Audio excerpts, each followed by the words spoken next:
tajbin.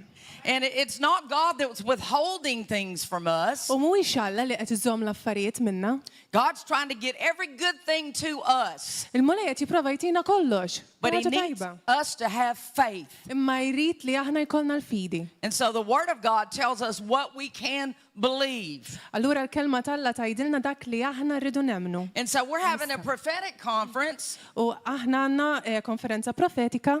And we're learning some things about being a prophetic people. Allura qed nitalmu kif inkunu nies profetiċi. About being a prophetic church. Kif inkunu knisja profetika. And so to be prophetic really means to be in tune with the Lord.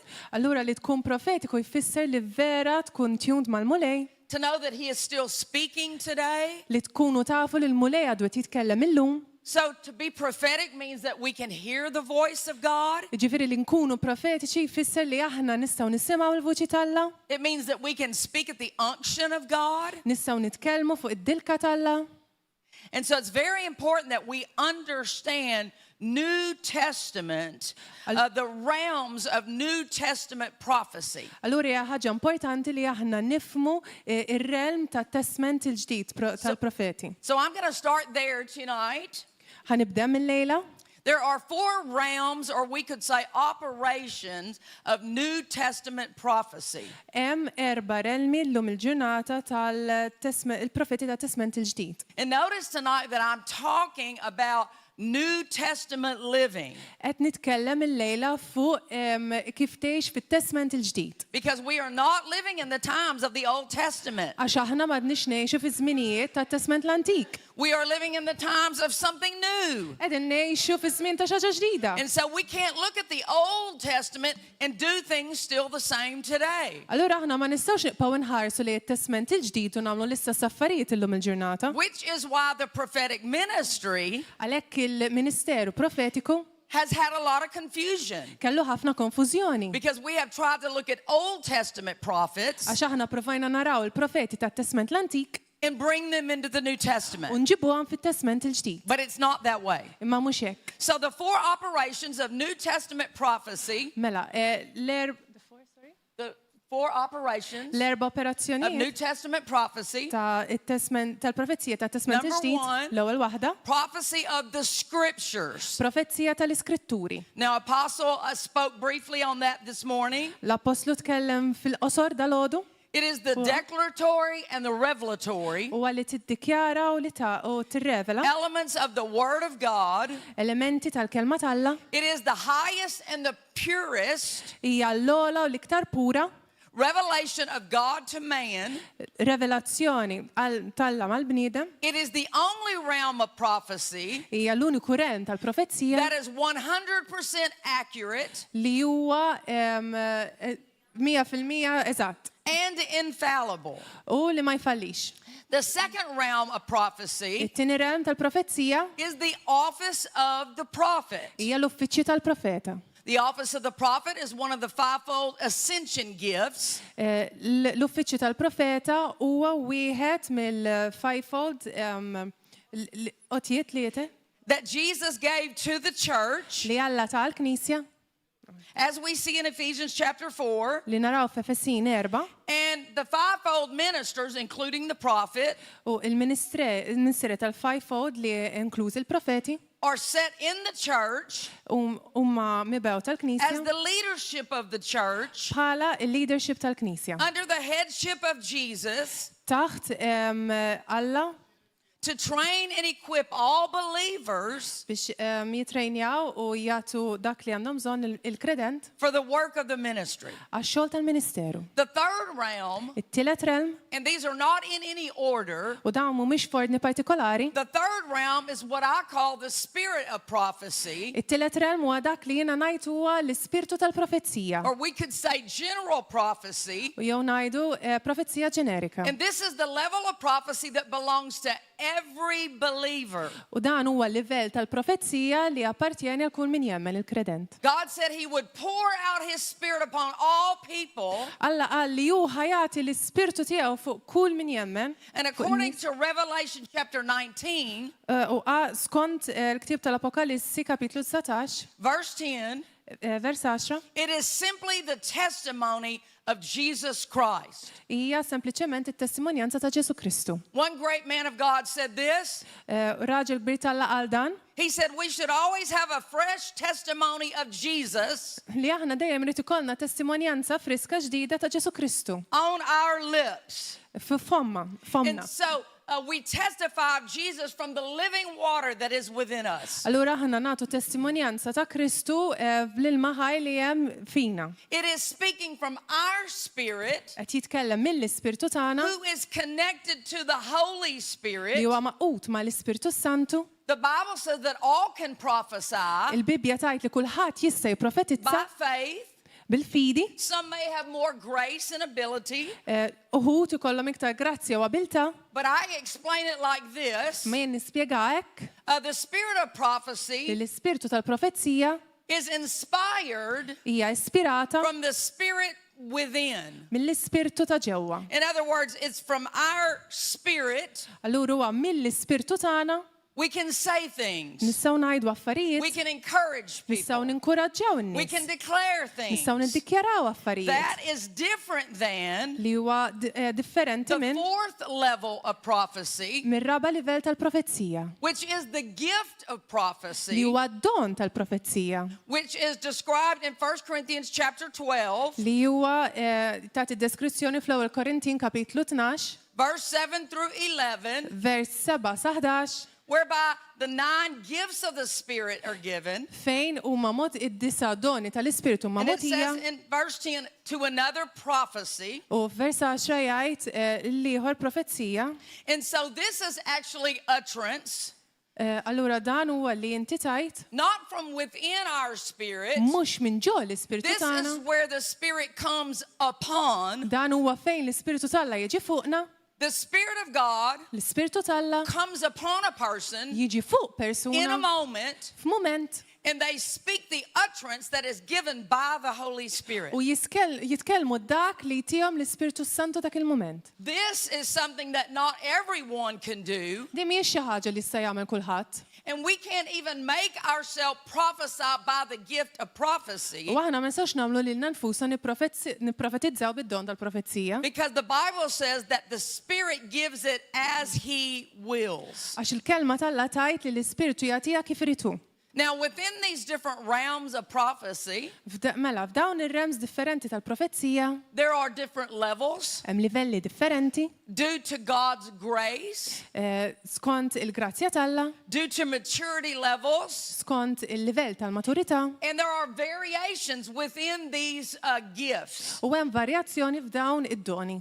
Amen? Amen? And so it is important for us to be able to understand these realms of prophecy. Hija importanti li aħna nifmu dawn ir-rems kollha tal-profezija. And tonight, by the instruction of the Lord, U lejla bl-istruzzjoni tal-mulej I'm going to talk about the office of the prophet. ħanitkellem fuq l-uffiċċju tal-profeta. The office of the prophet is a very important office, L-uffiċċju tal-profeta huwa uffiċċju importanti ħafna. as are all of the fivefold ministry gifts. Kif huma id-doni tal-fivefold ministry. Now, I just want to point out a few differences Irrid nitkellem fi ftit affarijiet differenti li hemm between bejnietom Old Testament prophets and New Testament bejn prophets. il-profeti tat-Testament l-Antik u l-profeti tat-Testament il-ġdid. In the Old Testament, Fit-Testament l-Antik, Jesus had not come, Ġesu ma kienx għadu his ġi, blood had not been shed, id-dem tiegħu ma kienx he had għadu not xerra, died and rose on the third day. ma kienx għadu mietu qam fit-tielet jum.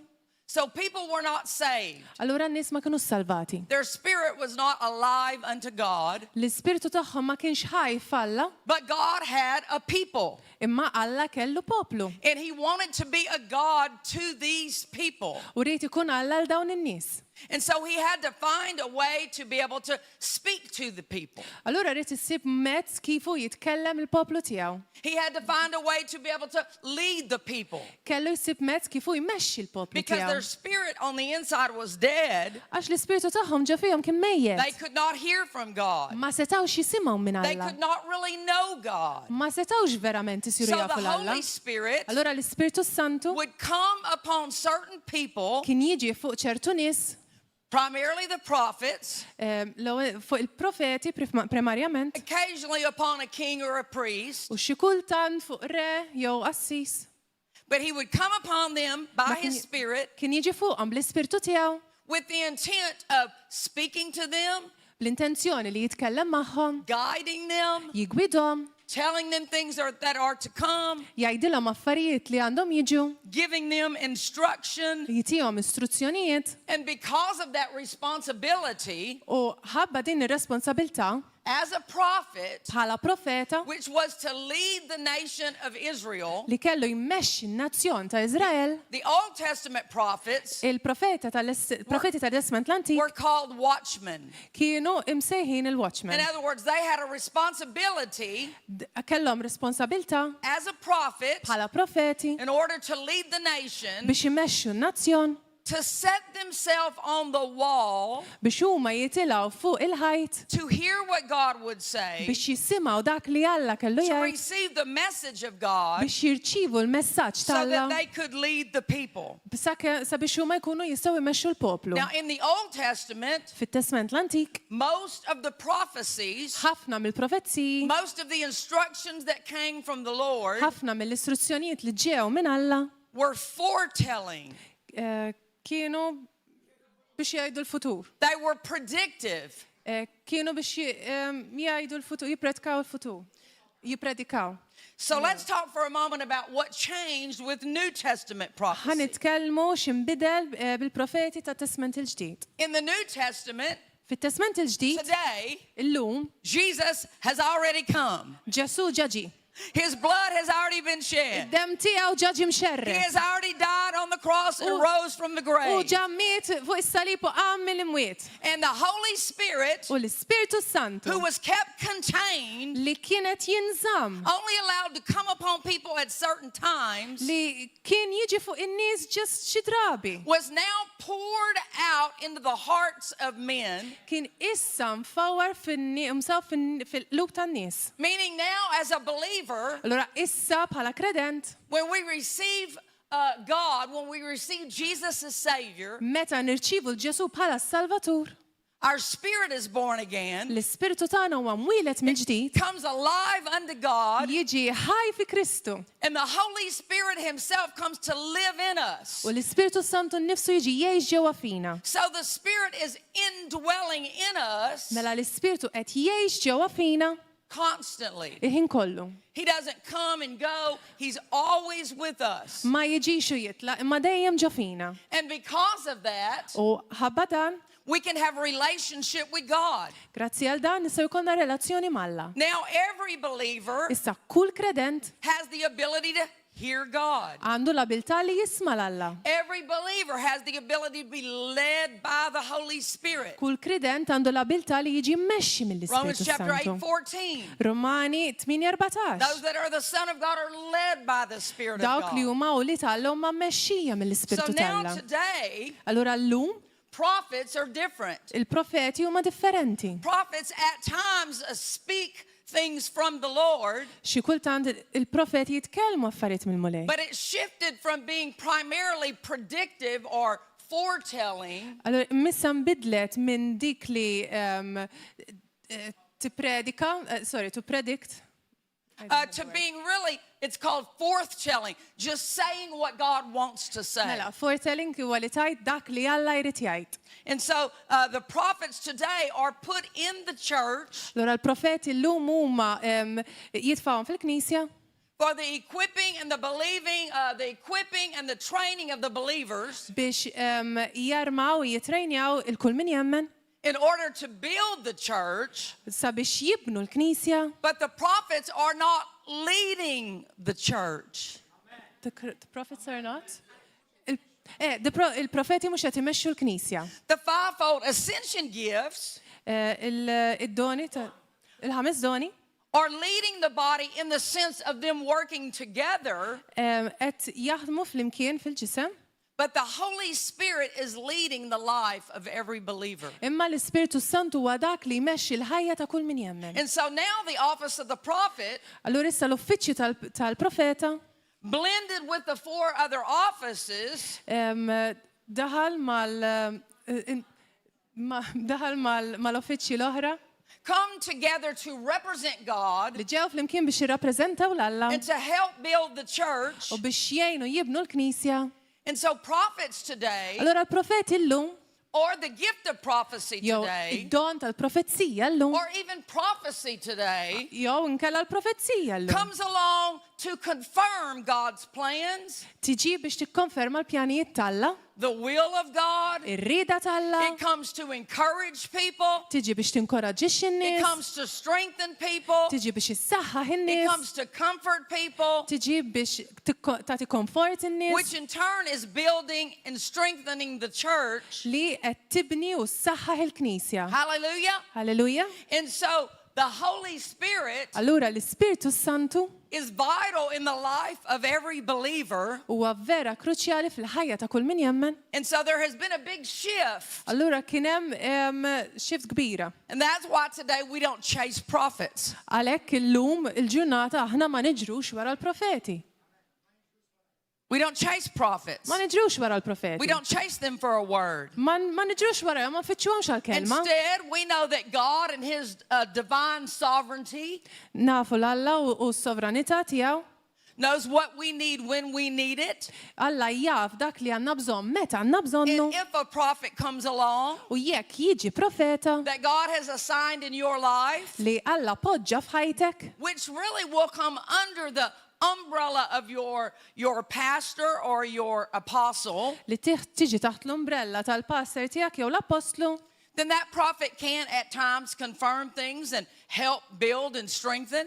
f'dak il-każ il-profeta jista' jgħin jikkunferma jew issaħħaħ, But really the best way imma verament l-aħjar mod is that God speaks to you Himself, huwa li Alla jkellmek direttament. because we all have the Holy Spirit. Għax kollha kemm aħna għandna l-Ispirtu So Santu. there are some changes that happened with New Testament prophets. Allura kien hemm xi affarijiet li nbidlu bil-profeti tat-Testament il-Ġdid. So in Ephesians chapter 4, F'Efesin kapitlu 4, the Bible says that Jesus ascended on high il-Bibja tgħid li Ġesu mar fis-smawiet and He gave gifts to men. u ta' doni lin-nies And then He il-bnedmin. began to list them: apostles, prophets, U mbagħad beda jsemmihom apostli, profeti, pastors, evangelists, teachers. raja, evanġelisti, għalliema. So the first thing we have to understand about New Testament prophets Allura l-ewwel ħaġa li għandna bżonn nifhmu tal-profeti tat-Testament il-Ġdid is, first of all, this office could not exist in the Old Testament as it is today. huwa li dan l-uffiċċju ma setax jeżisti fit-Testament il-Ġdid, l-antik kif qed jeżisti llum il-ġurnata fit-Testament il-Ġdid. Because it says Jesus gave gifts to men. Għax jgħid li Ġesu ta' doni lin-nies. That's very important to know. U hija importanti ħafna li tkunu There are tafuha. no prophets today that fall under the umbrella of Old Testament prophets. Mem l-ebda profeti llum li jaqgħu taħt l-umbrella tal-profeti tat-Testament l-antik. But what we see here is that it's Jesus that sets one in office. Testing. Is your microphone? Microphone. Check your microphone. Testing. Hello, hello. There we go. Okay. Sorry about that. So it's Jesus that sets one in office. Huwa Ġesu li jpoġġi xi ħadd f'dal uffiċċju. No person L-ebda persuna sets themselves in an office. ipoġġi lilu nnifsu f'uffiċċju. And no other person gets to set another person in office. U m'hemm l-ebda persuna oħra li tpoġġi xi ħadd ieħor f'uffiċċju. It's only Jesus that sets in office as He sees fit. Huwa Ġesu li jpoġġi fl-uffiċċji kif jażelu. And it is the gift of the minister Huwa d-don tal-ministru rather than a gift functioning through the minister. u mhuwiex don li jiffunzjona minn ministru. In the Old Testament, Fit-Testament l-Antik, a prophet was just a man or a woman, il-profeta kien ġas raġel jew mara because there was Miriam, għax kien hemm Mirjam, there was Deborah, kien hemm Debora, there was Anna. kien hemm Anna. So women have always been in ministry from way back. Allura in-nisa kienu fil-ministeru minn ħafna żmien ilu. Praise the Lord. Can we Gloria al agree? Mulej.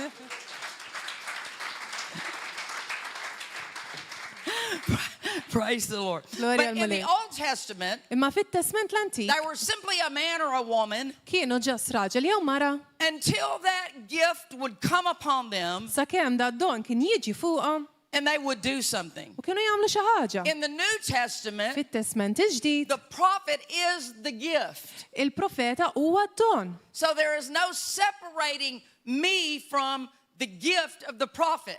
Allura ma tistax tissepara lili mid-don tal-profeta. I am a prophet. Jiena profeta. I'm a prophet when I wake up. Jiena profeta meta nqum. I'm a prophet when I go to sleep. Jiena profeta meta mmur norqod. I'm a prophet whether I'm operating in some form of a supernatural gift in a moment. Jiena profeta meta nopra taħt unzjoni sopranaturali ta' dak Praise the il-ħin. Lord. Gloria al Mulej. So because the Lord sets one in office, Allura għax il-Mulej ipoġġi xi ħadd f'dan l-uffiċċju. no one in and of themselves can change their office. Ħadd ma jista' jbiddel l-uffiċċju tiegħu. However, at the instruction or the assignment of the Lord, one could change from one office to another office. Mela, sakemm il-Mulej ma jurikx b'instruction li tista' tbiddel uffiċċju minn ieħor. And it seems that someone could stand in more than one office at a time. U jista' jkun li xi ħadd qed jopera fiktar minn uffiċċju wieħed fl-istess ħin. But when that is the case, Imma meta dak huwa there l-każ, will always be a first primary office that they function from. dejjem ikun uffiċċju wieħed li jissuperhom kollha. And then it's possible that they have other parts of an office at times that come. U jista' jkun li jkollhom parti oħra minn uffiċċji differenti li jiġu. Brother Hagin, who is who your apostles studied under, Brother Hagen li l-apostlu tagħna studja taħtu he was also my spiritual father. u wkoll il-missier spiritwali tiegħi He stood in the office of a prophet, u kien fl-uffiċċju ta' profeta but he also stood in the office of a teacher. imma kien ukoll fl-uffiċċju ta' għalliem. And he had to learn to steward those offices according to the Lord. U kellu jitgħallem kif jiżviluppa daw id-doni u jimmaneġja daw id-doni fil-ħajja tiegħu. Is-sejħiet. So is it important that we know what office someone stands in? So, mux tara kemm importanti li tkun taf int x'uffiċċju qed jew x'li uffiċċju xi ħadtu? Not necessarily. Mhux neċessarjament. However, it is helpful because then you understand what it is you're looking to receive. Mhux neċessarjament imma importanti għax inti mbagħad tkun taf inti x'int tfittex li tirċievi. Remember, everything in the New Testament works by faith. Ftakru li kollox fit-Testament il-ġdid jopera bil-fidi. So if you understand the office of a prophet Allora jekk inti tifhem l-uffiċċju ta' and profeta how a prophet functions, u kif profeta jopera, and you set your expectation to come and receive from the prophet, allura inti tiġi tistenna li tirċievi minn profeta, that first that faith makes a pull or a demand on that gift of the prophet. allura dik il-fidi tiġbed minn dak id-don tal-profezija. And so we have a greater ability of doing what God wants done, Allura aħna għandna bilta akbar biex nagħmlu dak li Alla jridna nagħmlu, having it flow in the measure that God wants it to flow. li tiflowja minn dak li Alla kif Alla jridha tiflowja. And that is why it's important to understand the office of the prophet, Għalhekk huwa importanti li aħna nifhmu l-uffiċċju tal-profeta, really as well as the other ministry gifts, ukoll daqs il-doni tal-ministerju because l-oħrajn. every ministry gift is important. Għax kull don tal-ministeru huwa importanti. It takes all 5 of the ministry gifts working together. Tieħu il-5 doni tal-ministeri jaħdmu Jesus flimkien. gave 5 gifts. Ġesu ta' 5 doni. He wants us to value 5 gifts. Irridna nagħtu valur il daw il-5. But again, we need to know Imma rridu nkunu what nafu to expect. x'għandna nistennew. Because what a prophet brings is different from what a teacher brings. Għax dak li ġi profeta huwa differenti minn dak li ġi pallim. What an evangelist brings is different from what a pastor brings. Dak li ġi evangelist huwa differenti minn dak li ġi pastor. The anointing is different. Id-dilka hija differenti. What comes from God is different in some essence. Dak li jiġi minn Alla huwa differenti sa ċertu punt. I had a great example, a little bit different, but how this works. Għandi eżempju ta' kif jaħdem naqa differenti. I was in a nation and I was preaching. Kont f'nazzjon u kont qed nipritka. And I felt of the Lord that there was a very strong healing anointing in the place that night. U ħassejt mill-mulej li kien hemm verament dilka b'saħħitha tal-fejqan dak il-lejl. And so as I was finishing up, I knew that the Lord wanted to minister healing to people. Allura jien kif kont qed nispiċċa ħassejt li l-mulej rid jamministra l-fejqan il dawk in-nies. And I had a feeling that the Lord was going to need to minister to a lot of the people that were there. U ħassejt li l-mulej rid jamministra l-ħafna nies li kienu hemmhekk. And so we had 4 sections in the church. Allura kellna 4 sezzjoni differenti fil-Knisja. And there were 3 other ministers in the meeting that were hosting. U kien hemm 3 ministri oħra fil-meetings li kienu qegħdin jagħmlu. And so I asked them, would they help me minister in the healing flow? U jiena saqsejthom jistgħu xi jgħinuni namministra f'dak il-flow tal-fejqan. Now first, because they were there and associated with me, Għax huma kienu hemm u assoċjati miegħi. I knew that I could help them step into the flow that was coming from me as a prophet to the people. Jiena kon naf li jiena nista' ngħinhom jidħlu f'dak il-flow biex jamministraw in-nies. So I took a section and each minister took a section. Allura jiena ħadd sezzjoni u kull ministru ħa sezzjoni oħra Well, here's differenti. what happened in my section. U ħanajdilkom x'ġara fis-sezzjoni tiegħi. People came up front In-nies ġew fuq quddiem and I moved in front of the first person u jiena imxejt quddiem l-ewwel persuna and I prayed for them u tlabt magħha. and they had pain in their body. I don't remember where. U ġieħ mal-ġisem ma nsejt fej. But their pain instantly left. Imma l-ġieħ telaq immedjatament. And so I had that, they kind of threw their hands up. I said, well, let's rejoice. U huma l-lew idejhom ma tilhom ejja nifirħu. And they threw their hand up, U l-lew idejhom il-fuq. started rejoicing because their pain had left. U bdew jifirħu għax l-ġieħ tagħhom telaq. Well, now the people saw someone get healed. Allura issa in-nies raw xi ħadd ifiq. That helped their faith. U di kienet il-fidi I went to tagħhom. the next person. Mort ant Worked il-persuna with them a l-oħra. little bit. They were instantly healed. Tlabt magħhom huma wkoll immedjatament fiqu. The minute they got instantly healed, Il-mument li huma fiqu immedjatament, all of the crowd began to shout. in-nies kollha bdew jifirħu. What was happening? Jgħidu, x'kienet jiġri? They were expecting that healings now were taking place. Kienu din jistennew li issa l-fejqan kien ħa jiksir. I went to the third person. Mort ant it-tielet persuna. This time I barely had to do anything. Just use the name of Jesus. Lay a hand. Did-darba ma kelli nagħmel xejn li fnuża l-isem ta' Ġesu Kristu nagħmel idi. Boom, they got healed. Boom, fiqu. And the whole place jumped up and they're shouting and rejoicing. U n-nies kollha qamu jfaħru l-mulej u jifirħu.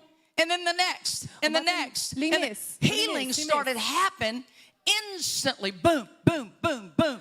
U l-fejqan beda iseħ immedjatament, boom, boom, boom. Because the people were expecting Għax nies healing. kienu għedin jistennew il-fejqan. That's why we need to understand the office of the prophet Għalhekk għandna bżonn nifmu l-uffiċċju tal-profeta so we know what to understand. biex inkunu nafu aħna x'għandna nifmu. There were Old Testament prophets Kien hemm profeti tat-Testament l-Antik which do not exist anymore. li m'għadhomx jeżistu l-lum il-ġurnata. Then there were New Testament foundational prophets. U mbagħad kien hemm profeti These- parti mill-pedament, These fundazzjoni. were in the early church. Daw kienu fil-Knisja tal-bidu. They were helping lay the foundation of the church. Kienu għedin jgħinu jagħmlu l-pedament Remember, it's built upon tal-Knisja. the apostles and the prophets. Excuse me? It's built upon, the foundation is built upon the apostles and the prophets. Il-pedament imbniet fuq l-apostli profeti.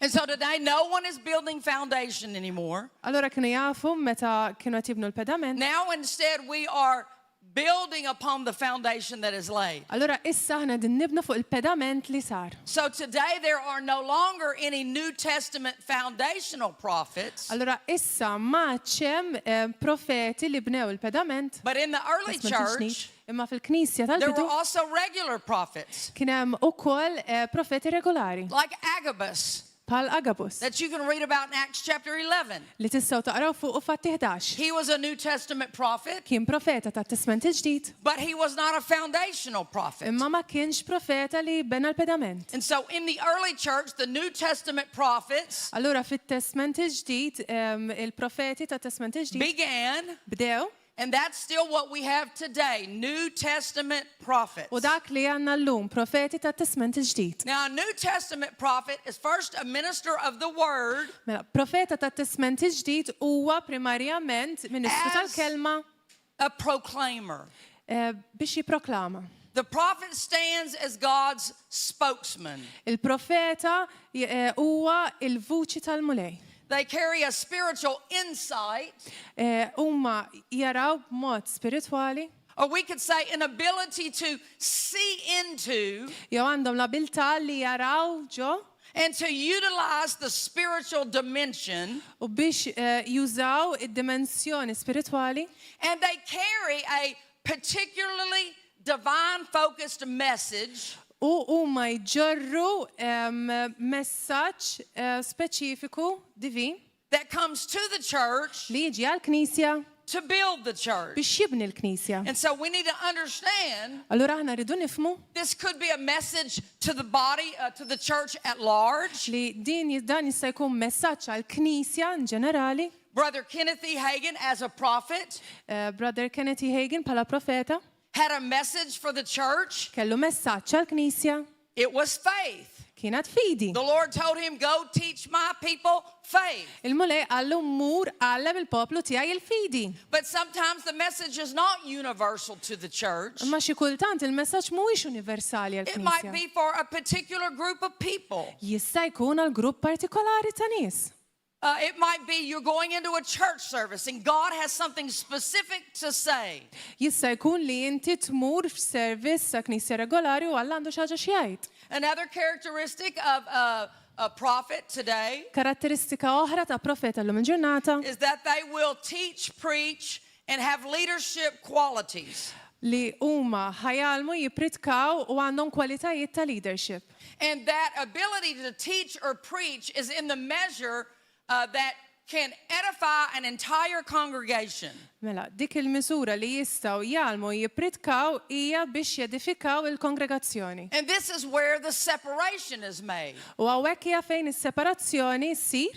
Because maybe according to Romans chapter 12, someone has the ability to teach, Għax skont Rumani 12 xaħat għandu l-abilità li jgħallem, but it doesn't necessarily mean that they stand in the office of a teacher. ma jfissirx neċessarjament li huma din fl-uffiċċju tal-għalliem. Someone might have the ability to prophesy often, Forsi xi ħadd għandu l-abilità li jipprofetizza frekwentament, even through the gift of prophecy, anke mid-don but tal-profezzija. that does not make one a prophet. Imma ma jfissirx li dan jagħmlu profeta. Remember, a prophet is set into the church Tiftakru li profeta huwa mibgħut by il-Knisja the Lord Jesus mill-mulej Ġesu as part of the leadership of the church. bħala parti mill-leadership tal-Knisja. And so every true prophet, Allura kull profet taħt unzjoni jew ispirazzjoni for a moment, għal mument it might come in a moment. jista' jiġi f'mument.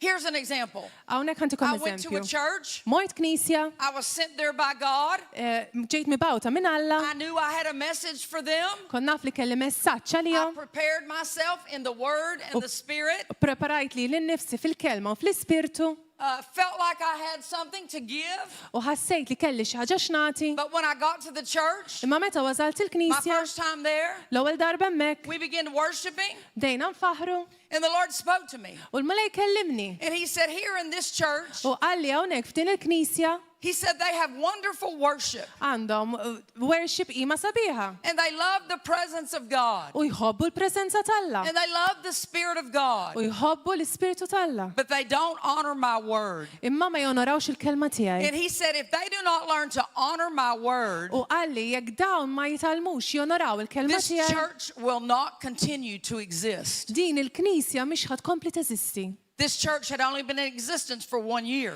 Dil-Knisja kienet teżisti bissa sena waħda. And the Lord said, I want you to preach a message U l-mulej qalli jiena rridek tipritka messaġġ on the value of my word. fuq il-valur tal-kelma tiegħi. And so as the prophet, U jiena bħala l-profeta, now God giving me a divine message for that group of people, issa l-mulej tani messaġġ għal dal-grupp tan-nies I partikolari, preached by the unction of the Holy Spirit pritkaj taħt l-unzjoni tal-Ispiritu an Santu, entire message messaġġ sħiħ to help them learn to value the word. biex nallimhom jagħtu valur il-kelma And technically, u teknikament they were corrected huma kienu korreġuti without ever knowing they were being corrected. mingħajr ma kienu jafu li kienu qed jiġu korreġuti. And that church is still in existence today, 13 years later. U din il-Knisja għadha teżisti llum il-ġurnata 13 sena waħda. Amen. Wara, Gloria l-Mulej.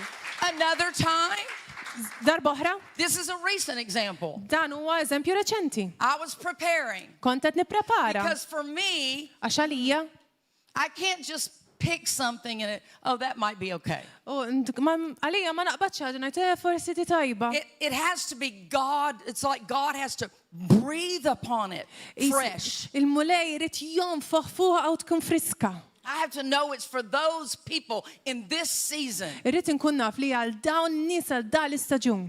And I was preparing for a message, U kont qed nipprepara biex nagħmel and messaġġ all of a sudden the Lord began to speak to me. u f'daqqa waħda l-mulej beda jkellimni, He began to talk to me about the church, beda jkellimni fuq il-Knisja, showed me some things about the church, kienet jurini xi affarijiet fuq il-Knisja, gave me a declaration over the church. tani deklarazzjoni fuq il-Knisja And the Lord, in that moment, u l-mulej f'dak il-mument divinely inspired, inspirani b'mod divin, I wrote out a sermon, ktibt pritka, but I wasn't in service. imma ma kontx waqt is-service. Service wasn't till the next day. Is-service kien l-għada. But that was still divinely inspired utterance, Imma dik kienet xi ħaġa ispirata divina minn Alla. even though I gave it the next day. Avvolja jiena tajta mbagħad pritkajta l-għada. And at the end of the service, the pastor came up U fl-aħħar tas-service il-passer ġi and he said, I've been knowing that we needed to go to the next level. għalli jiena kon naf li aħna ridna mmorru l-livelli And he nis. said, I've known in my heart that something was missing, but I didn't know what. U kon naf qalbi li kien hemm xi ħaġa nieqsa ma kontx naf x'inhi. And then he began to say, you know, I'm good at leadership. I'm good at them. He was telling me the things that he had accomplished and mastered. U beda jgħidina tajja fil-leadership u tajja hekk u kienet jgħid li affarijiet li hu rnexxielu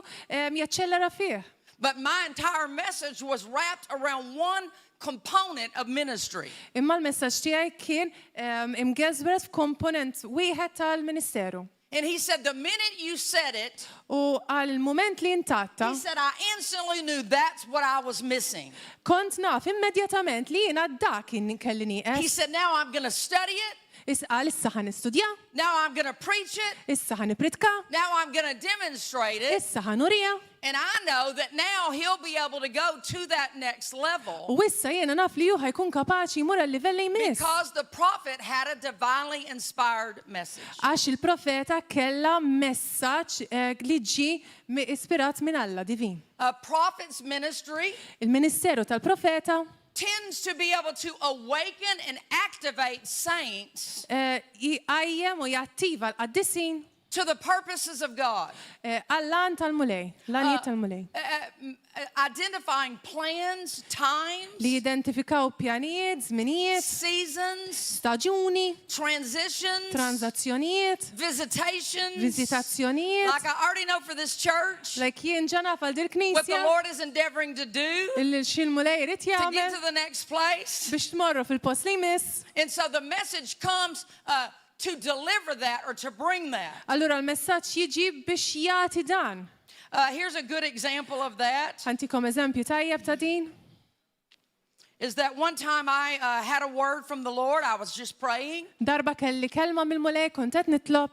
And the Lord said that the church is entering into a season of release. U il-mulej qalli li l-knisja dieħla fi staġun ta' release. And he said, people have prayed and faith has come up. In-nies talbu u il-fidi kibret. He said, but there has been a resistance in the heavenly realm. Imma kien hemm resistenza fir-realm spiritwali. Let me make a side note. You remember in Daniel, Tiftakru f'Daniel? Daniel prayed. Daniel talab, God sent the answer. Alla bat But ir-risposta, then there was resistance in the heavenly realm. imma kien hemm reżistenza fir-realm The spiritwali. archangel had to fight until he broke through. L-anġlu kellu jiġġieled sorry sakemm irnexxielu. And Daniel didn't have to fight the devil.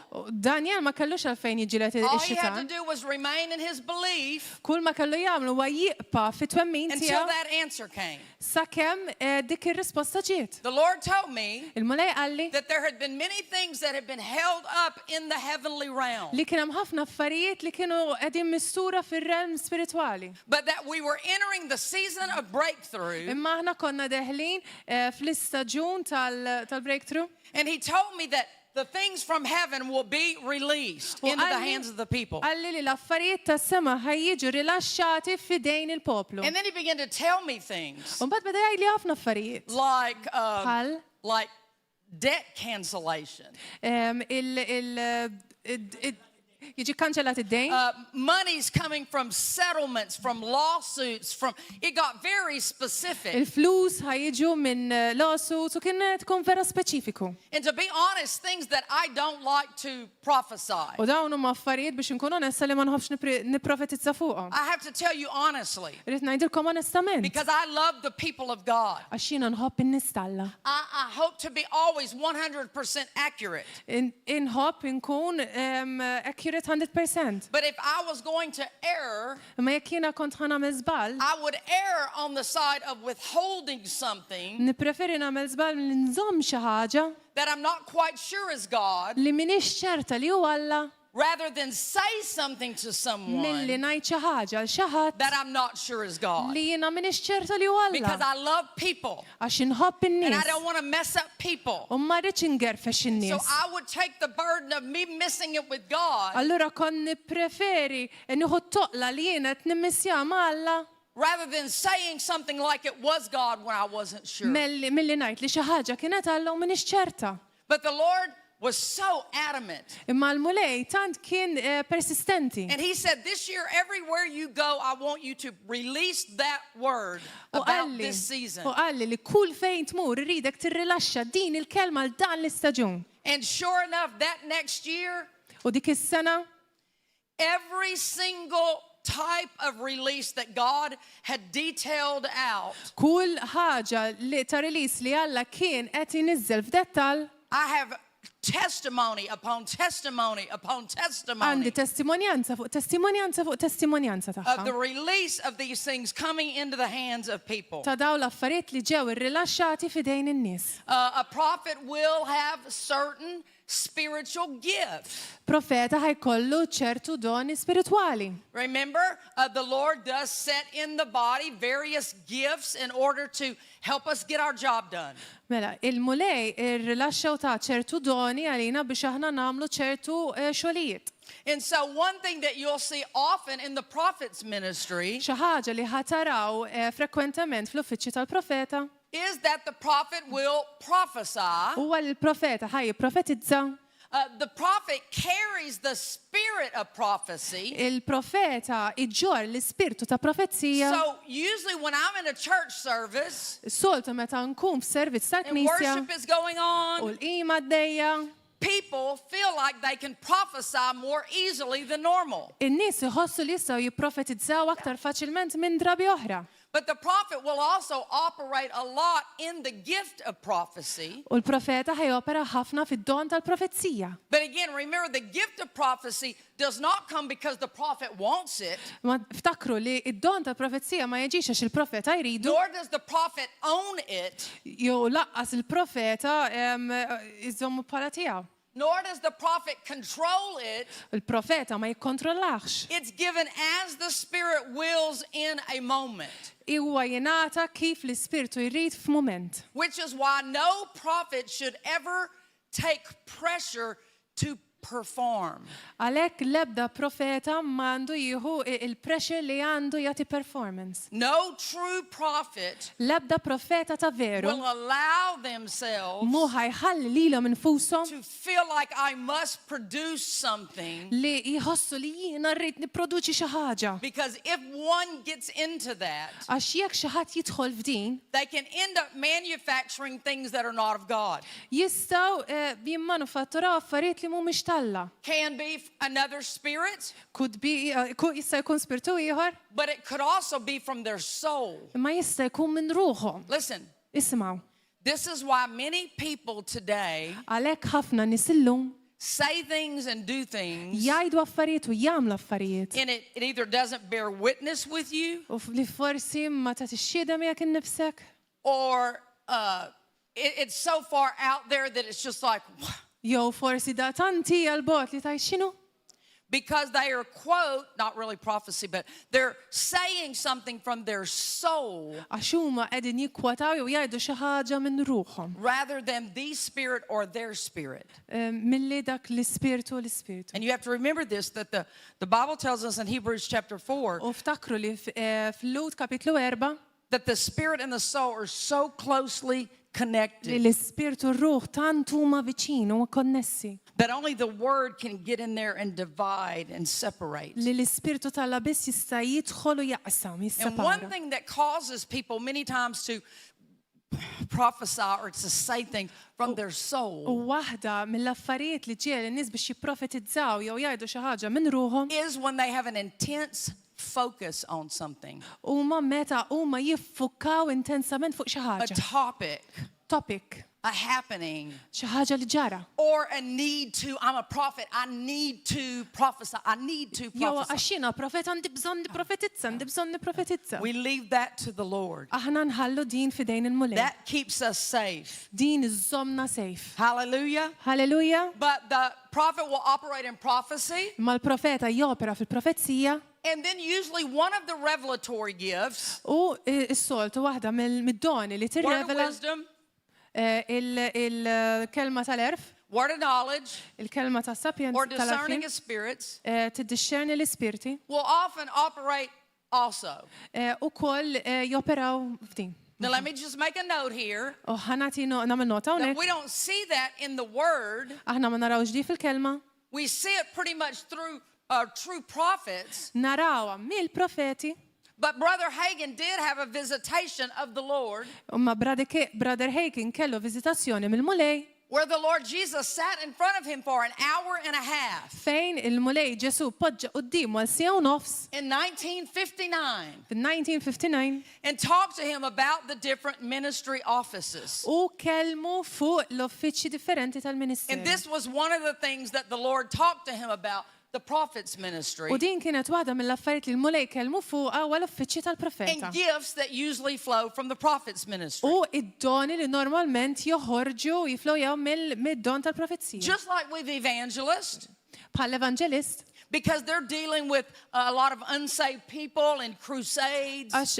tidiljaw ma' ħafna nies li mhumiex salvati u kruċati. You will see the working of miracles operate more through their ministry Taraw il-mirakli jaħdmu iktar mill-ministeri tagħhom than really the other offices. milli l-uffiċċju l-oħrajn. But again, any office Imma kull uffiċċju can operate in any gift jista' jopera that f'kull the Lord don wants them to operate li in l-mulej jridu jaħdem fih at any moment. u f'kull mument. So if this helps U you jekk din tgħinek know what to expect, tkunu tafu From a x'għandkom prophet. tistennew minn profeta. prophets tend to bring a spiritual thrust. Mela, il-profeti jġibu Thrust, an upward push. It's a push upward. il-profeti jġibu jollu iżjed, push il-fuq.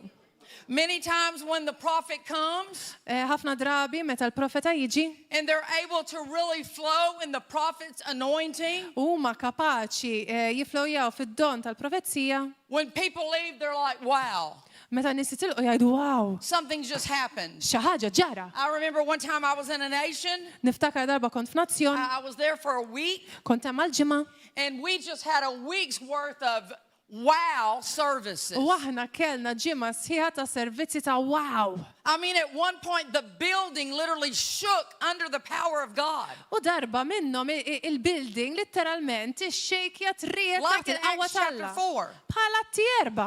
We had one service that was 4 hours long. Kellna servizz minnhom li kien 4 sigħat. Words of knowledge, words of wisdom, prophecies. Kelma tal-arfin, kelma tal-erf, profezzi, klim ta' profezziji. People were running outside and bringing people into the church service. In-nies kienu din jiġru barra, jġibu n-nies ġo servizz For 4 tal-knisja. hours. 4 sigħat. We had all kinds of healings. Kellna kull tip ta' fejqan. And when I left, U meta jintlaqt, the church within 6 months il-knisja wara 6 xhur doubled in size. irdupjat. And within 6 months later, U f'6 xhur wara, they doubled again. erġaw irdupjaw. Next year I went back Is-sena ta' wara mort, and it was Erġajt just mort? the whole week healings, miracles. u ġimgħa sħiħa fejqan, mirakli.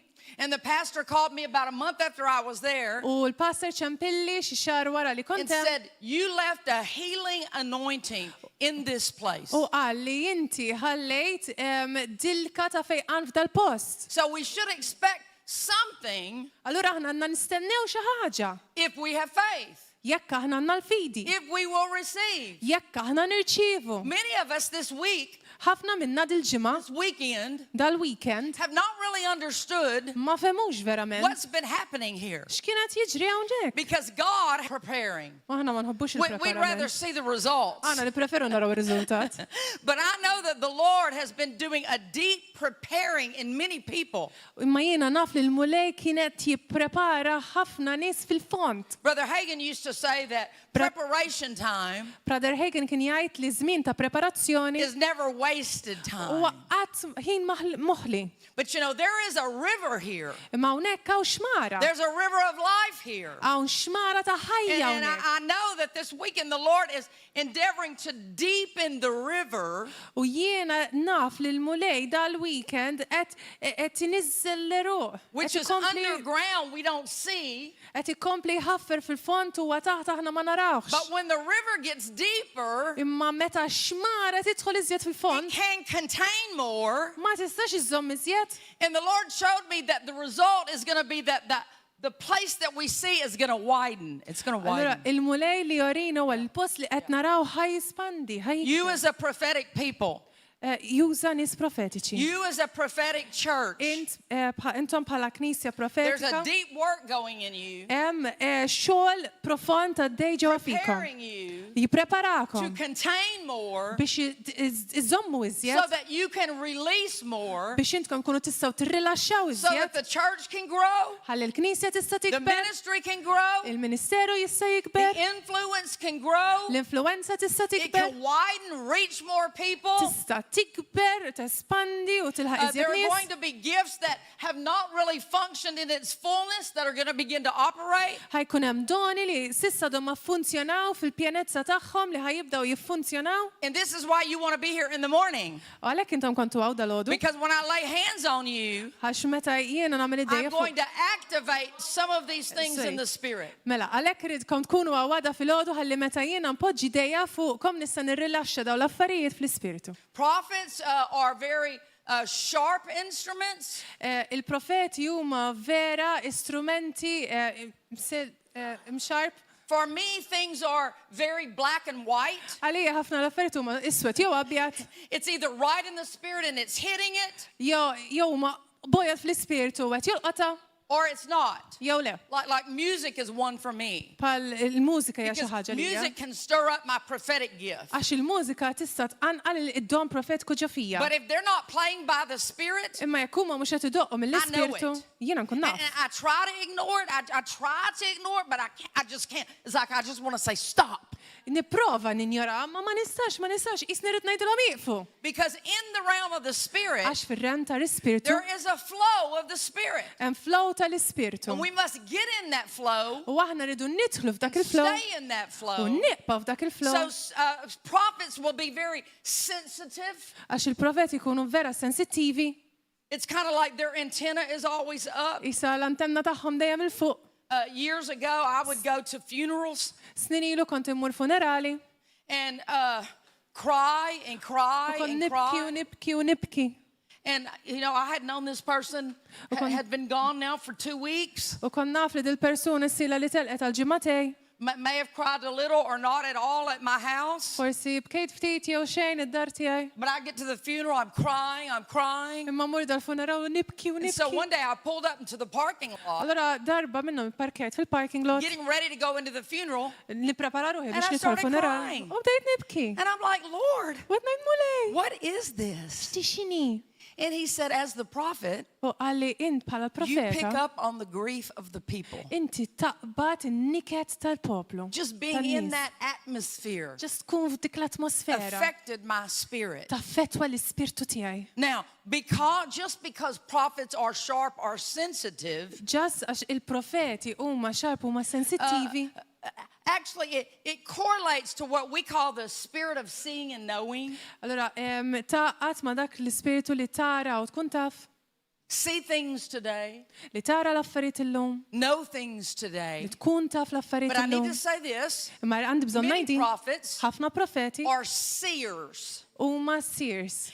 Really the word see means to perceive. Allora, il-kelma li tara hija li tipperċepixxi. Sometimes we do see things Xi in the kultant spirit. aħna naraw xi affarijiet Sometimes fl-ispiritu. we have very sharp hearing in the Xi spirit. kultant aħna vera nisimgħu b'mod ċar fl-ispiritu. Sometimes we can smell Xi kultant something nistgħu nxommu xi in the ħaġa. spirit. Sometimes I Spiritu. can feel. Xi kultant nista' nħoss. One time I was at a church and I had a word of knowledge Darba kelli kelma tal-arfin, about people having a problem in the back in their disc. kont fi knisja kellem xi ħadd kellu problema fid-disk And 7 people came up. u seba' min-nies ġew And, quddiem. and you know, it's the Lord that heals, not me. Huwa il-mulej li fejjaq mhux jien, I'm just the vessel. jiena ġost And so il-vessila. I'm waiting on the Holy Spirit. Allora, Holy Spirit, Qed you know, nistenna do you l-Ispiritu want me to use the Santu. name? Għat li Lay a hand? l-isem. You know, how's the healing going to come? Na impoġġi dejja fuq And the Holy Spirit said, walk behind them. U l-Ispiritu qal imxi warajhom. And as I was walking, I knew what was going to happen was I was going to put my hand upon their back.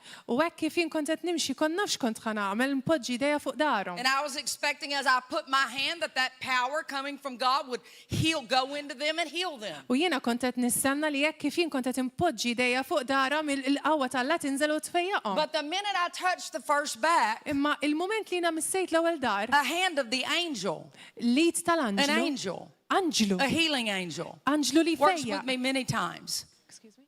The healing angel works with me many times. Il-anġlu tal-fejqan jaħdem miegħi ħafna drabi, I couldn't see him. ma stajx naraħ, I didn't even hear him, ma stajx nisimgħu. although sometimes I hear them. Avolja xi kultant nismagħhom. Sometimes I see them. Xi kultant narahom. But in this instance, Imma f'dal instanti I felt him. He ħassejt touched my hand. missidi. Well, when he touched my U hand, meta messidi, I knew that I didn't need my hand on their back. kon naf li ma kienx hemm bżonn idejja So fuq darhom. the angel touched that person. Għax l-anġlu mess dak They fell il-persuna. on the ground. Kif messom I waqgħu stepped mal-art. over. The Jiena angel ċaqlaqt. touched the next person. Il-anġlu Fell mess on it. il-persuna l-oħra waqgħet mal-art. 3, 2, 4, 4, 5, 5, 6, 6, 7, 7, all down on the ground. All kollha got mal-art. up well.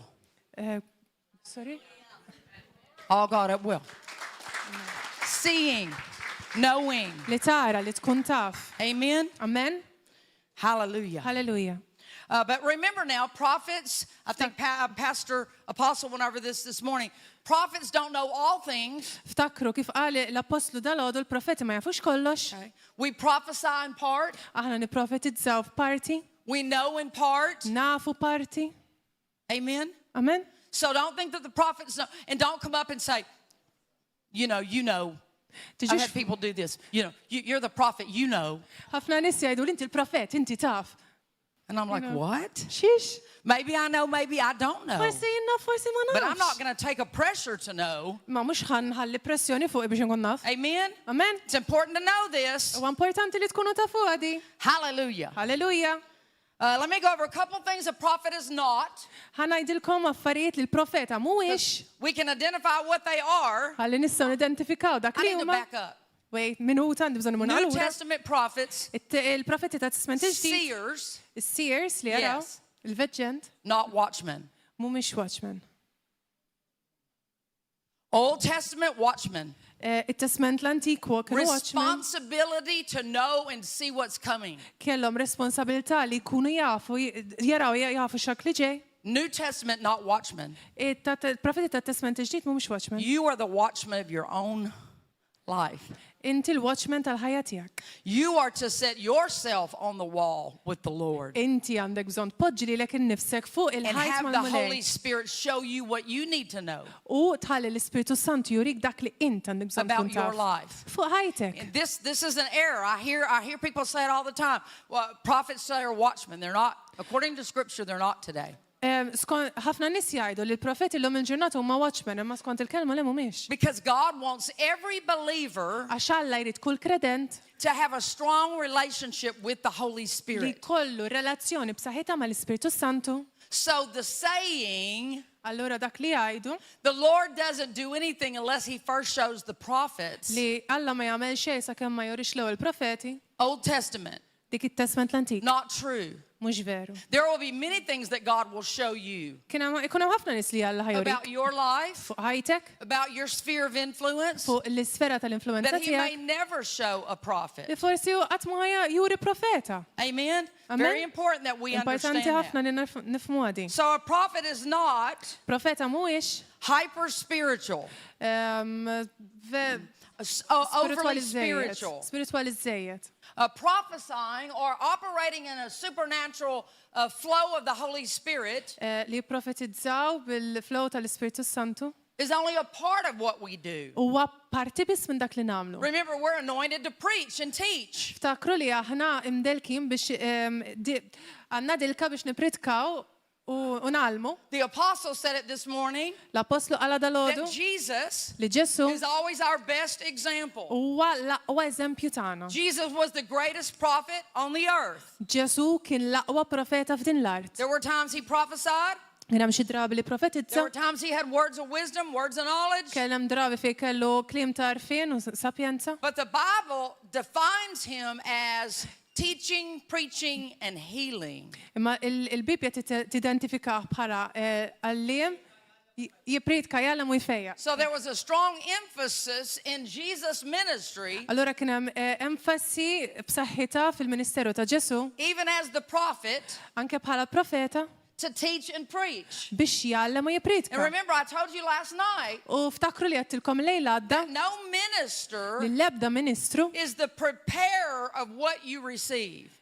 sorry, No minister l-ebda ministru, is actually the preparer. u dak li He's jipprepara not the cook. mhuwiex dak ix-xef, He's only the deliverer. huwa dak biss li The jtikom. Lord decides what you need. Alla jiddeċidi x'għandek The bżonn. Lord decides if I need to teach or preach. Alla jiddeċidi jekk jien għandix bżonn nagħlem jew The Lord nipritka. decides if I need to prophesy. Alla jiddeċidi jekk għandix bżonn nipprofetizza. Now my faith is ready. Il-fidi tiegħi lesta, I'm open. jiena miftuħa, I've prepared in the Word and the Spirit, jiena preparajt fil-kelma u fl-ispirtu, so I can go any way the Lord wants me to go at any time. so allura jiena nista mmur kull fejn Alla jrid That nimmur you'll meta x'jien find irid. of every true minister. U din issebuha f'kull ministru li huwa veru.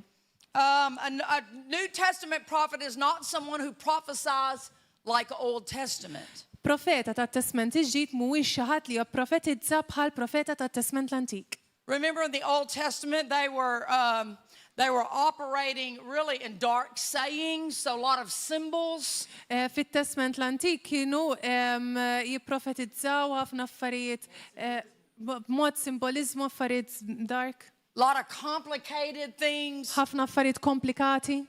No, instead, prophets today Il-profeti llum prophesy clearly. jipprofetizzaw b'mod aktar ċar. When you get a true prophecy Meta inti jkollok profezija on the vera inside of you, ġo fik, it should bear witness, għandha tkun taxxida it mija, should light you up. għandha tferħek. You should not walk away confused. M'għandekx toħroġ konfuż. I don't know what that meant. Ma nafx tfisser di. I don't know what to do with that. Ma nafx nagħmel b'di. If that happens, Jekk da jiġri, discard it. armija.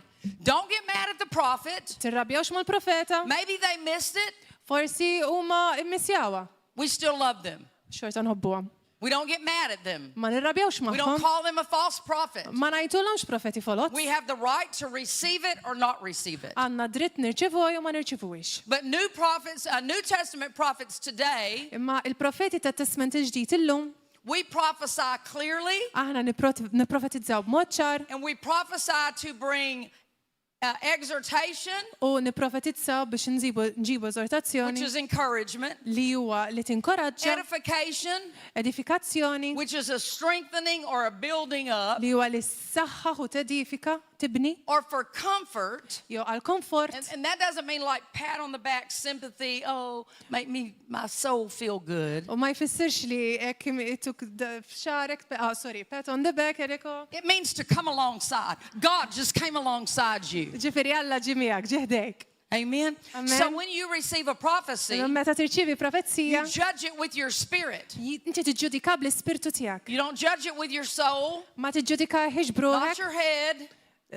mhux brasek, but you should imma inti either għandek feel encouraged tħossok inkoraġġut or strengthened jew msaħħaħ or know that God is now with you, u tkun taf li Alla issa huwa miegħek because that is the purpose, the New Testament purpose of prophecy. għax dan huwa l-iskop tal-profeta ta' Testament il-ġdid. Another thing that prophets are not, Ħaġa oħra li profeti they mhumiex are not the main correctors of the church. mhumiex dawk li jikkoreġu prinċiparjament fil-Knisja. Again, a lot of error today Ħafna żbalji llum because prophets, New Testament, are trying to act like Old Testament prophets. għax ħafna profeti ta' Testament il-ġdid qed jippruvaw iġibu ruhom In profeti the ta' Old Testament Testament, l-Antik. the only way the Lord could correct Fit-Testament l-Antik l-unika mod kif Alla kien seta' jikkoreġi was to have a prophet say something. huwa li jkollu profeta jgħid xi ħaġa. And you remember, these are unsaved people. U ftakru dawk kienu nies ma kienux They salvati. were constantly going in and out of obedience and rebellion. Iħin kollu kienu daħlin u ħerġin, obbedjenti u ribellużi. God had to correct a lot. Alla kellu jikkoreġi ħafna. But today we have the Holy Spirit. Imma llum aħna għandna l-Ispirtu Santu. Every person has the Holy Spirit. Kull persuna għandha l-Ispirtu God would Santu. rather correct you on the inside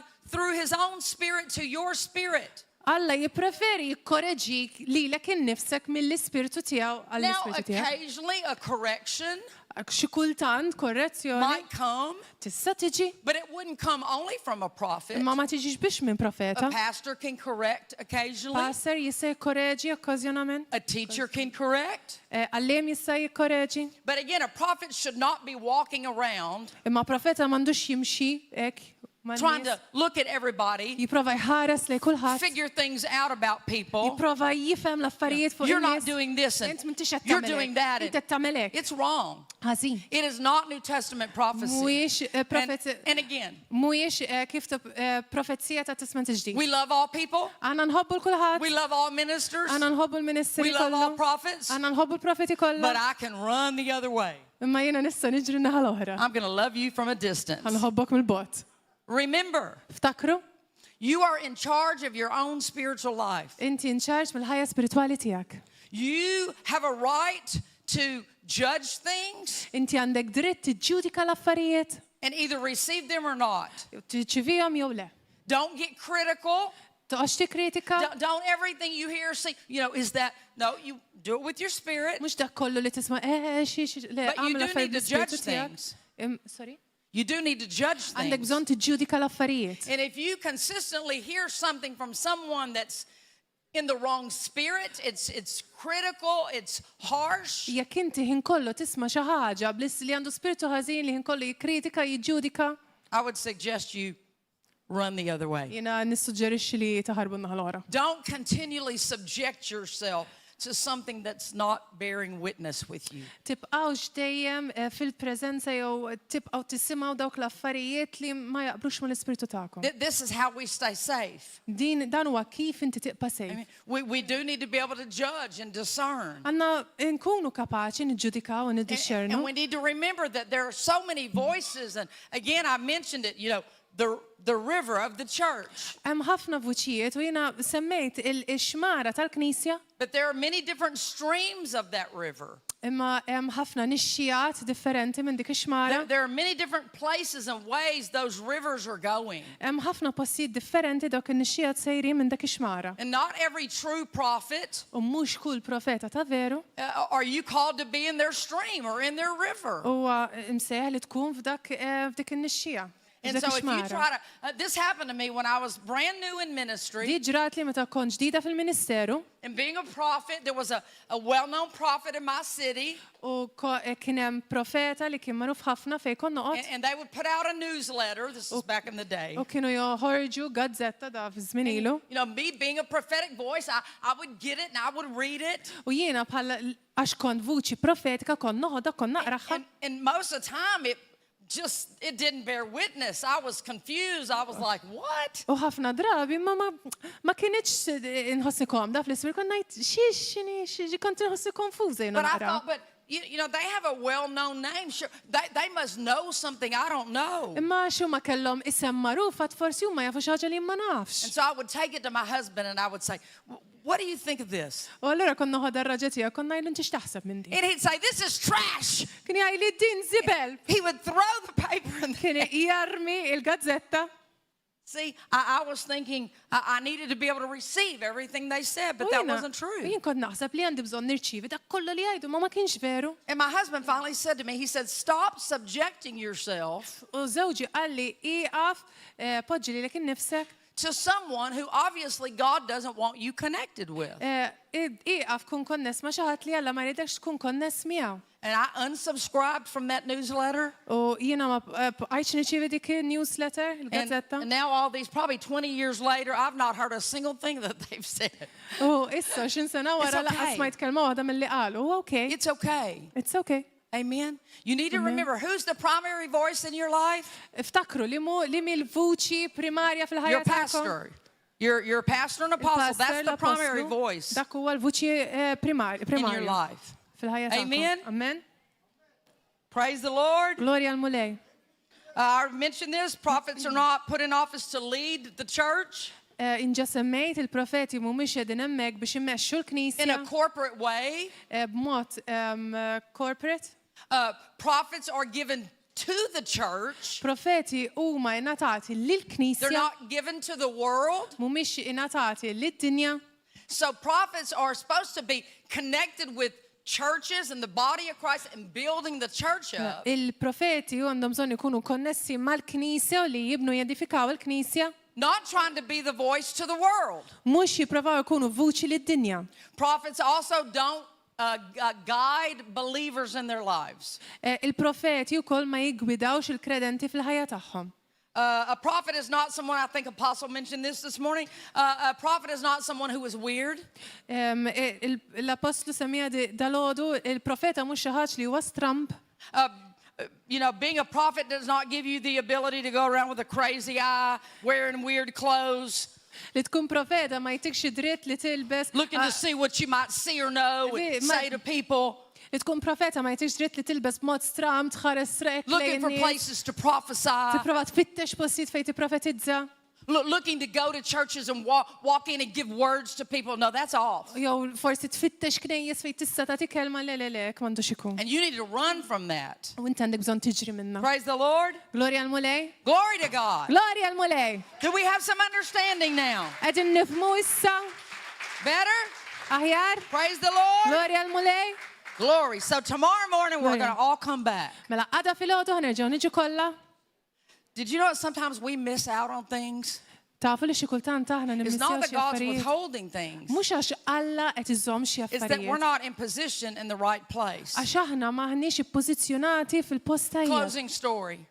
Story li ħana Years naqbija ago, I woke snin up, ilu qont, sat up in my bed, poġġejt fuq is-sodda, Spirit of the Lord on me, l-Ispiritu Talla fuqi and I knew that I had a word, a prophetic word u kon naf li kelli kelma profetika for a church member. għal membru tal-Knisja. I didn't know what the word was, Ma kontx naf but x'kienet I knew. il-kelma, And I bara knew kon it was naf. a life life-changing word. U konna naf li kienet kelma li ħad biddillu I ħajtu. was so excited to get to church. Kont vera ċitata li nasal God was il-knisja. fixing to say something that was going to impact someone's life. Alla kienet jipprepara biex jgħid xi ħaġa biex ibiddel ħajja ta' xi ħadd biex Before jagħmel church impatt. started, I don't need a pulpit. Before church started, I'm looking for them. M'għandix bżonn pulpitu meta beda s-service qed They're infittxu. not there. Mhumiex hemm. Worship starts. Il-qima bdiet. I'm on the stage. U jiena I'm da fuq looking for l-istage. them. Qed infittixhom. Thinking I'll catch them in the break. Għad forsi naqbadhom I don't fil-break. see them. Ma narahomx, ma So I'm rajthomx. thinking maybe they're in the back serving. U qed naħseb forsi After qegħdin church, I'm il-barra. looking for them. Qegħdin fuq wara jaqdu, qed Don't see infittex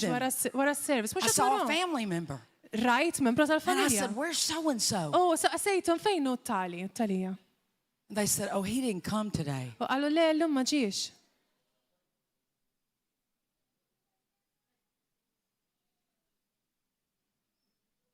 I walked away and I said, Lord, U imxejt I said, you know all things. Inti taf kollox. You knew this morning that he wasn't going to be here. Taf dal-għodu li ma kienx ħajkunaw. Why would you wake me up with a word for him Għalfej għajjimtni b'kelma liħ. when you knew he wasn't going to be here? Ma inti kont taf li ma kienx ħajkunaw. And he said, because I wanted you to know Għaxin rittek tkun taf. how often my people Kemm ikun frekwent li l-poplu miss out on tiegħi what I have for them jitilfu dak li għandi because għalihom they're not in the right place għax mhumiex fil-post tajjeb, at the right time. fil-ħin tajjeb. The next service, Is-service ta' wara, I saw him rajthom and I went up, u mort fuqhom nothing. xejn. I didn't have the word anymore. Ma kellix il-kelma iżjed He never got that word. u qatt ma ħadik il-kelma. Broke my heart. Vera weġġat li qalbi. Come on. In these days, U f'dawn it's going to is-sinijiet take some sacrifice to walk tight with God. ikonkom bżonna tagħmlu naqas Sometimes you're sakrifiċċju going to have biex to timxu give up your Malla. time. Sometimes you're going to have to give up your time. Xi kultant tittat ħinek. You're going to have to not be in other places. Trid ma tkunx f'postijiet You're oħra. going to have to not sleep in. Trid ma tibqax rieqed. Come on. As the coming day approaches, Kif il-ġurnata ġejja? even more so, Aktar u aktar. do not forsake the assembling of the saints. Tifqux tiġu mill-assembleja I'm not tal-qaddisin. here every Sunday morning, Jiena min xaw kulħadd filgħodu, but I have something for you m'għandi xi ħaġa likom. from the Lord. Mill-mulej. So I hope you'll be here. Allura nispera li Amen. ħadkunu għaw. Let's Amen. everybody just stand up. We're going to take a Umu. brief. Do you want to do salvation? Okay. Everybody go ahead and stand up. We're just going to Umu. take just a moment Ħanieħdu mument because this is the preaching of the gospel. għax din huwa l-pritkar tal-Vanġelu. And we never want an opportunity to go by U aħna ma rridu qatt nitilfu where we opportunità don't give the chance for people to call upon the name of fejn Jesus aħna ma nagħtux opportunità n-nies li jgħidu l-isem il-mulej and be u saved. jkunu salvati. Amen. Amen. So you need to understand this, Għandkom bżonn li tifmu. that God loves you Tifmu li Alla jħobbkom. passionately, Mod passjonevoli. intensely, Intensi. and he wants to have a relationship U with you. jrid ikollu relazzjoni But miegħek. in order to do it, Imma biex ta' your jagħmel hekk, sins have to be paid for. il-dnubi tiegħek iridu jkunu mħallsin. Jesus has already made the payment for you. Ġesu ġamel il-ħlas għalik He hung on the cross u mar fuq is-salib so that your sins could be forgiven, sabiex id-dnubi tiegħek ikunu so maħfura. that you could call on his name, Sabiex inti tkun tista' tajat your ismu. spirit would be born again, L-ispiritu tiegħek jiġi mwieled minn you ġdid. could come into the family of God, Tista' tiġi fil-familja talla, have a relationship with God, kollok relazzjoni malla and have eternal life. u jkollok ħajja And the eterna. Bible says all we have to do U l-Bibja tgħid li kull is manna nagħmlu simply receive Jesus. huwa li nirċievu as our Lord il-Ġesu and Savior. bħala sit u s-Salvatur If tagħna. we'll believe in our heart Jekk aħna nemnu f'qalbna that he died on the cross li hu miet fuq is-salib and he rose on the third day u qam fit-tielet jum for me, għalija, for you, għalik.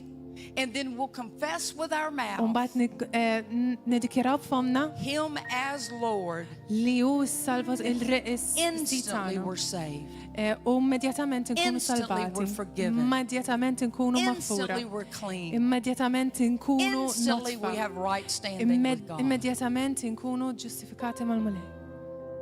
So everybody just take a moment, bow your head, close your Mela, eyes. If you're kulħadd watching on live stream, Jala bow your għajnej, head, close mbaxxu your raskom. eyes.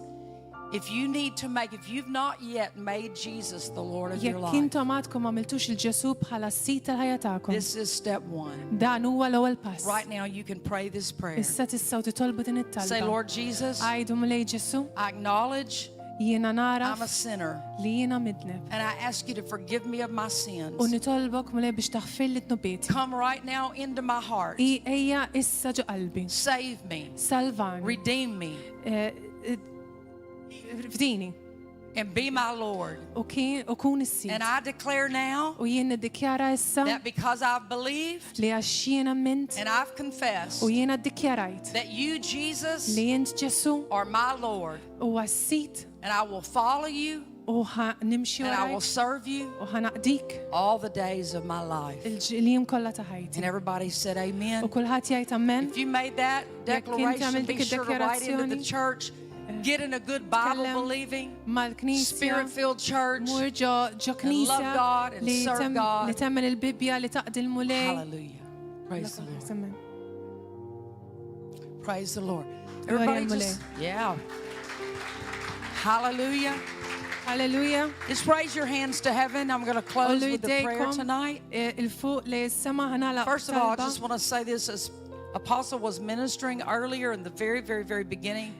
Kif l-apostlu kienet jamministra fil-bidu I'd already had tas-servizz. 2 scriptures and he just went, and so that's what happens when you get 2 people. Kelli who ġew know God. skrittura, żew skritturi u mbagħad bdejna But he began to talk about pressure. Meta beda jitkellem fuq And I heard the il-pressjoni. Lord say that there were people, might be one, might be more, that had headaches. Għaw xi often. nies li kellu ikollhom Maybe a uġieħ ta' headache ras. tonight, maybe not. But if that's you, I'm just going to pray right now. Jekk inti persuna li għandek I'm gonna uġieħ pray ta' right now in the name of the Lord frekwentament Jesus. ħanitlob fuqek I break the issa. power of the headaches. Inkisser il-qawwa I tal-ġieħ ta' break their ras. power now in Jesus' Inkisser name. il-qawwa issa fis-sem Ġesu Kristu. I say, headaches, loose them. Uġieħ ta' ras ħallihom. Go. Itilqu Now I plead the blood. u nroxx And I id-dem. declare that no headache will return in Jesus' U name. niddikjara l-lebda u ġieħ ta' ras miħa terġa' tiġi lura And I f'isem Ġesu command the Kristu. pressure and the stress U nikkmanda l-pressjoni u to l-istress be replaced right now to be, biex tkun replace issa with the peace of God. bil-paċi talla. Father, I release the peace of Mulej, God right now to every believer here tonight. Nirrilaxxa l-paċi l-kull The kredenta peace hawnhekk. of God, Il-paċi the talla. tangible force of peace floods their hearts. Il-paċi li tista Floods their tħoss timla qalbhom u ħajjithom. And I thank you, Father, as U our hands are niddikjara lifted tonight. mulej We thank you for the nirrifaħna integrity of your word. għanna idejna l-fuq nirringrazzjawk għall-integrità power of your tal-kelma word. tiegħek u l-qawwa tal-kelma. Father, I ask that the Mulej, word preached tonight Nitlob li l-kelma li ġiet pritkata will l-lejla go into their hearts, tidħol ġo qalbhom, take root, tagħmel l-eruq and produce u fruit tipproduċi l-frott in Jesus' mighty name. f'isem Ġesu Kristu. And everyone said, U kulħadd jgħid Amen Amen. and amen.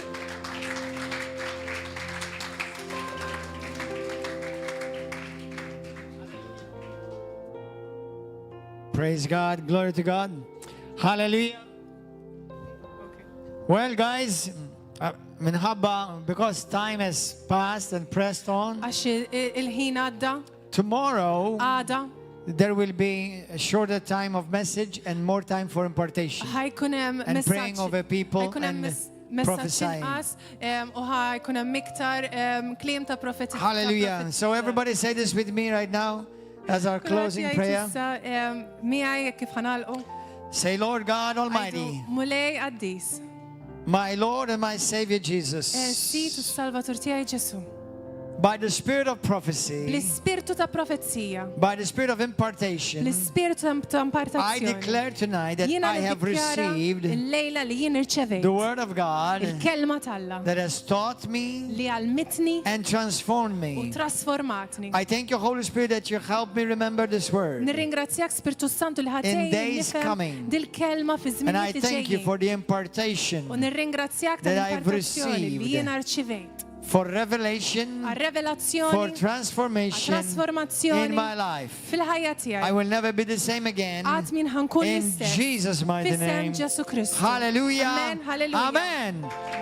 God bless you, everybody. We'll see you tomorrow morning. Narawkom għada Bring fil-ħodu. somebody with you. Ġibu xaħat Come ma'kom. ready to receive impartation today through the laying on of hands, Ejjew, through lesti prophecy biex over your life. tirċievu l-impartazzjoni In Jesus' name, God bless you. tal-profezija tagħkom.